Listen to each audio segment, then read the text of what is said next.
আসসালামু আলাইকুম। Breaking news. Union পরিষদ নির্বাচনে চেয়ারম্যান মেম্বার প্রার্থীদের শিক্ষাগত যোগ্যতা, সংস্কার ভাবনা ও নির্বাচন কমিশনের চূড়ান্ত সিদ্ধান্ত আর আইন মন্ত্রণালয় থেকে কি জানানো হয়েছে সকল কিছু আজকে আলোচনা করার চেষ্টা করব। আশা করি ভিডিওটি মনোযোগ সহকারে শেষ পর্যন্ত দেখার চেষ্টা করবেন। সেই সাথে যদি আমাদের চ্যানেলটিতে নতুন হয়ে থাকেন অবশ্যই চ্যানেলটি সাবস্ক্রাইব করে রেখে পাশে থাকা বেল আইকনটি অন করে রাখবেন। এখন দেখি বিস্তারিত কি বলা হয়েছে নির্বাচন প্রসঙ্গে। দেখতে পাচ্ছি বলা হয়েছে যে বাংলাদেশের আসন্ন স্থানীয় সরকার নির্বাচনকে সামনে রেখে নির্বাচন কমিশন ইসি নির্বাচনী আচরণবিধিতে বড় ধরনের পরিবর্তন আনছে। ইউনিয়ন পরিষদ সহ স্থানীয় সরকারের বিভিন্ন স্তরে নির্বাচনের প্রচারণার ক্ষেত্রে পোস্টার নিষিদ্ধ রাখার সিদ্ধান্ত নেওয়া হয়েছে। একই সঙ্গে ব্যানার, লিফলেট, ফেস্টুন ও সীমিত সংখ্যক বিলবোর্ড ব্যবহারের সুযোগও রাখা হয়েছে। নতুন বিধিমালায় সামাজিক যোগাযোগ মাধ্যমের প্রচারণা, এআই এর ব্যবহার এবং নির্বাচনী ব্যয়ের হিসাবও নতুন নির্দেশ দেওয়া হয়েছে। চেয়ারম্যান ও মেম্বার প্রার্থীদের শিক্ষাগত যোগ্যতা কত? যে ইউনিয়ন পরিষদ নির্বাচনে চেয়ারম্যান ও সাধারণ সদস্য বা মেম্বার পদে প্রার্থী হওয়ার জন্য বর্তমানে এসএসসি বা স্নাতক পাস বাধ্যতামূলক, এমন কোনো নির্দিষ্ট ন্যূনতম শিক্ষাগত যোগ্যতা কার্যকর করা হয়নি। তবে স্থানীয় সরকার ব্যবস্থা সংস্কার নিয়ে আলোচনায় জনপ্রতিনিধিদের যোগ্যতা, দক্ষতা ও জবাবদিহিতার বিষয়টি গুরুত্ব পাচ্ছে। ভবিষ্যতে এ বিষয়ে কোনো আইনগত পরিবর্তন আনা হলে তা আইন সংশোধন বা সরকারি প্রজ্ঞাপনের মাধ্যমে কার্যকর করতে হবে। শিক্ষাগত যোগ্যতা নিয়ে কেন এত আলোচনা? যে স্থানীয় সরকার পরিচালনায় জনপ্রতিনিধিদের প্রশাসনিক জ্ঞান, বাজেট ব্যবস্থাপনা, উন্নয়ন পরিকল্পনা, সরকারি বিধিবিধান এবং ডিজিটাল সেবা সম্পর্কে ধারণা থাকা প্রয়োজন। এমন মতে ভিত্তিতেই শিক্ষাগত যোগ্যতার প্রশ্নটি সামনে এসেছে।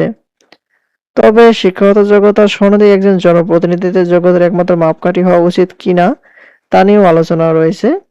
কারণ স্থানীয় সরকার নির্বাচনে জনগণের সঙ্গে যোগাযোগ, এলাকার সমস্যা বোঝা, নেতৃত্ব দেওয়ার সক্ষমতা এবং জনসম্পৃক্ততা জনপ্রতিনিধিদের গুরুত্বপূর্ণ একটি গুণ। আর স্থানীয় নির্বাচনে সংস্কার হিসাবে বড় কি সংস্কার হতে চলেছে যে নির্বাচন কমিশনের স্থানীয় সরকার নির্বাচনের আচরণবিধি নতুনভাবে সাজাচ্ছে। নতুন আচরণবিধি খসড়া অনুযায়ী ইউনিয়ন পরিষদে স্থানীয় সরকার নির্বাচনে পোস্টার বাদ দেওয়া হয়েছে। তবে ব্যানার, লিফলেট, হ্যান্ডবিল ও ফেস্টুন ব্যবহারের সুযোগও থাকছে। এছাড়া মাইকের প্রচারণা আপনারা দুপুর 12টা থেকে সূর্যাস্ত পর্যন্ত চালাতে পারবেন। একই সময় একাধিক স্পিকার ব্যবহার করা যাবে না, মাইকিং করা যাবে না। তারপরে সীমিতভাবে বিলবোর্ড ব্যবহারের সুযোগ রাখা হয়েছে। ইউনিয়ন পরিষদ নির্বাচনে প্রতি ওয়ার্ডে একটি করে বিলবোর্ড ব্যবহারের বিধান রাখা হয়েছে।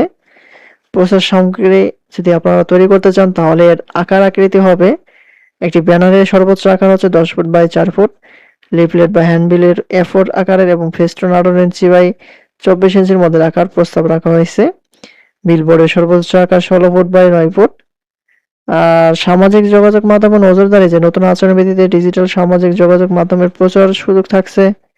তবে সামাজিক যোগাযোগ মাধ্যমের প্রচারণা খরচ প্রার্থীর নির্বাচনী ব্যয় হিসেবের মধ্যে দেখাতে হবে। এছাড়া কৃত্রিম বুদ্ধিমত্তা বা এআই এর অপব্যবহার নিষিদ্ধ করে বিষয়টি নতুন বিধিমালা রাখা হয়েছে। অর্থাৎ কেউ যদি ভুয়া ছবি বা ভিডিও, বিভ্রান্তিকর কন্টেন্ট তৈরি করে নির্বাচনী প্রচারণায় ব্যবহার করার ক্ষেত্রে কঠোর বিধিনিষেধ থাকবে